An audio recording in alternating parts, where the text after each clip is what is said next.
Hey there guys, and welcome back to another horribly made video done by me, your least favorite YouTuber. Today I'll be doing one of those horribly animated videos like the others, and I like to call this one the gun story. It happened like a year ago. I still know the people in this video, and yeah, I just hope you enjoyed. And I just want to say that some people that this video takes place in, I'm not sure what he would want me to say his actual name, and he goes by Ultimate Crafter. You probably know whatever, but I'm just gonna call him that. And since Ultimate Crafter is way too long, I'm gonna be calling him Crafter. Hope you guys enjoyed this mediocre at best video. See you guys maybe tomorrow. Bye. So one Friday day, me and my friend Carter decided to go to Crafter's house for a YouTube video we were planning on filming. It was all gonna be fun, and we were greeted by Crafter. He talked about how he would show us around, and yeah, he started showing us around. We saw the living room, and then we went to his room, which was filled to the brim with Lego. That was like more Lego that I've seen in my life at Lego World. It was a lot of Lego. And at one point, I attempted to touch one of the Lego sets, and he told me not to touch them. And then we started joking around how his room is kind of like a museum. I mean, I can understand not wanting to have Lego touch, because whenever I have Lego, it always gets destroyed. It's pretty impressive. Then we just, we went around the house. It was a lot of echoes. And we ended up back in his room to finally film that nice YouTube video. But there's a problem. My iPad was completely broken and unable to record. So that YouTube video was off, and we had to find a way to entertain ourselves in a different way. So we went back downstairs to the living room, and then we ended up coming up with a fun game idea that we still play till this day. So the game is kind of like this. You have 4 units. The first unit is the captain unit. It's the unit that's in charge, and if the unit dies, you basically use the game, and all of your other units joins another person. The second unit is the big unit. They can't move as much as other units, but they can do more damage, and they're big. Unlike every unit that has 15 health, the big unit is different because also they have 30 health. So they have more health, they do more damage, but they also take longer to move around. Then there's the range unit that doesn't have as much damage or health as the others, but it does have better range, so that's good. Then there's the worst unit, the weak units. They're small, they can move a bit more, but they have weak damage, weak health. There are also normal units, but those guys are important. Here's my army. It was I surrounded sure that the captain was 100% safe. I had weak units to be shields for the range units, and I have big units in the back. I should put the range unit behind the big units so that big units will be the range units shield. There was Carter's army who wanted to only use the weak units, which that's a pretty weird idea, but he did. He always uses them. Not a good idea. Then there's a Crafter's army. He took all the big units, barely any normal units, and it was just a big powerhouse of a mess. I mean, you couldn't make much steps, but that was a lot of units. And now he almost used all of the big units, and I barely had any left. And yeah, that is how you play this fun little game without getting your captain killed. Enjoy the rest of the video. So we just played the game. No one actually won because it was a long game, and Crafter said that he would take a picture of it with his iPad so he could remember how it was.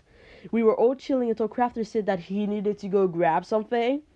Now, me and Carter, we were like, okay, we're cool with that. He could be using the bathroom, or he might need to be grabbing some items. So me and Crafter, we just started chilling and discussing stuff, and everything was 100% cool. At least that's what we thought, until Crafter came back with a gun. And we were like, whoa, that's a pretty cool gun. And Like, what that's a nice gun and crafter you've got there. What are you gonna do with it? And it was like, oh, I'm gonna shoot you. We're like, ha, nice joke, right? And he was like, oh, I'm not joking.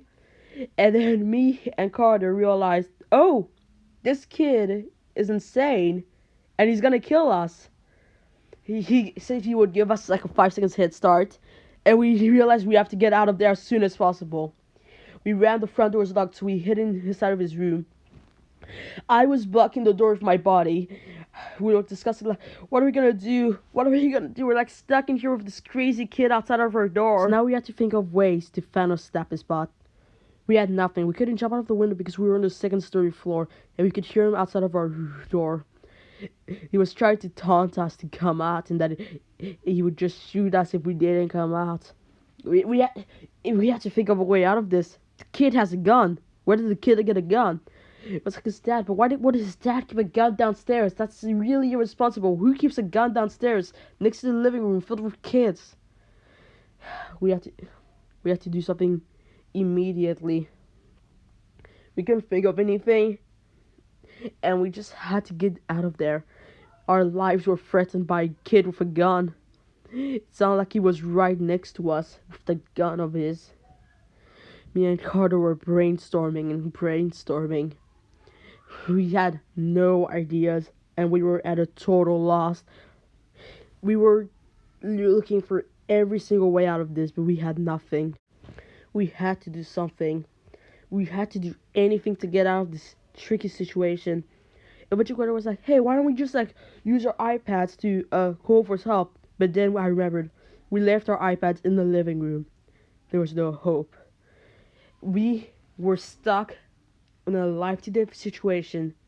There was nothing we could do than pray that he doesn't shoot through the door. We had to do something. I was like, okay, we're gonna need to rush at him somehow and disarm him with his gun. And we were discussing like how there's no weapon.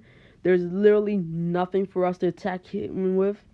Until I realized something that had been on the table since the first scene of this weird animation. It was an umbrella. I thought, okay, I'm gonna grab the umbrella and I'm gonna go get Callum using the umbrella. And he was like, since there's like one umbrella, it was gonna have to be all me. I knew that since I'm fat, I have a high chance of surviving a bullet shot, but a more likely chance of dying from a heart attack. But it was still good odds. Bad odds, but good enough. So we had to do something, and we decided it's what I had to do because it was literally the only option. Carter went ahead and took cover. I realized that I had no other option than to grab my weapon and attack this madman ahead. When I saw him, he was in the room ahead from his room. I had my umbrella. I was readying myself for battle. I told him to put down the gun. He turned around. I knew that this might have been my fate, but as long as I had my umbrella, I could fight back. Well, his umbrella, it was in his room. To do something. The muzzle of his gun was right at my face. I told him that his parents wouldn't like blood all over his bedsheet. That didn't stop him from getting even closer and closer with his gun. He had to be disarmed. I was preparing for my death. I knew that this was my one and only shot to not get shot. I came closer to the gun. And as I looked him straight on in the eyes, I grabbed the gun and disarmed him. Eventually, Carter came to see what the commotion was, and guess what? The gun was fake, and this was all a giant prank. Yeah, Thank you all for watching the story of how my friend grabbed a toy gun, convinced me and my other friend it was a real gun, and then threatened to kill us both. I hope you guys have enjoyed this mediocre at best video, and I might, maybe not, see you guys tomorrow. Bye!